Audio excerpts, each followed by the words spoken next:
Hi, my name is Martin J. Cowling, and I focus on building leadership, handling change, and maximising organisational impact. One of the surprises for me as a younger manager in the social purpose sector is that some for-good organisations turned out to be actually highly toxic places to work in. In some organisations, the board, the volunteers, the employees, the managers, the culture are actually toxic. In some research I did with 103 NGOs, we looked at what a toxic organisation looked like and whether the organisation was government, whether it was religious, whether it was non-religious, there were some commonalities. The damage that this toxicity caused is profound and real. The consequences of a toxic culture are creativity being hindered, communication being eroded, mistrust growing, and productivity decreasing. One of my favourite commentators, Frost, says that toxicity in organisation mimics that of an attack on a person's immune system. The toxicity of an organisation can be destructive for personnel of all levels in the organisation. 80% of employees in toxic organisations reported increased stress. 78% reported decreased organisational commitment. 12% of organisations found that their staff actually felt guilty within the toxic organisations. 48% of staff in a toxic organisation decreased their work effort. To be honest, I'm surprised that 52% were able to maintain it or increase it. And 68% of managers in toxic organisations reported performance declines.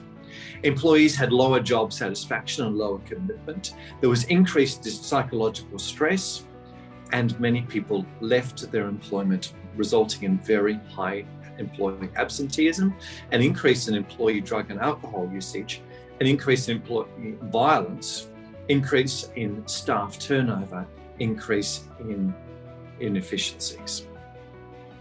What is the impact of this toxicity?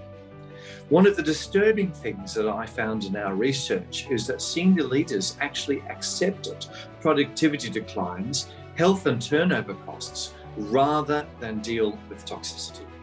38% of staff actually reported in the research that no action was ever taken in their toxic organisation to deal with it.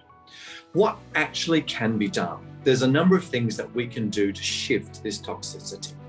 And the first one sounds trite, but it's actually creating an inspirational culture where you have the highest level of values, where you have positive motivation, and where success is celebrated.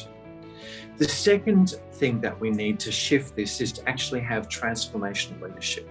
Leaders that actually display high levels of ethics, have appropriate motivations, and are held to be accountable.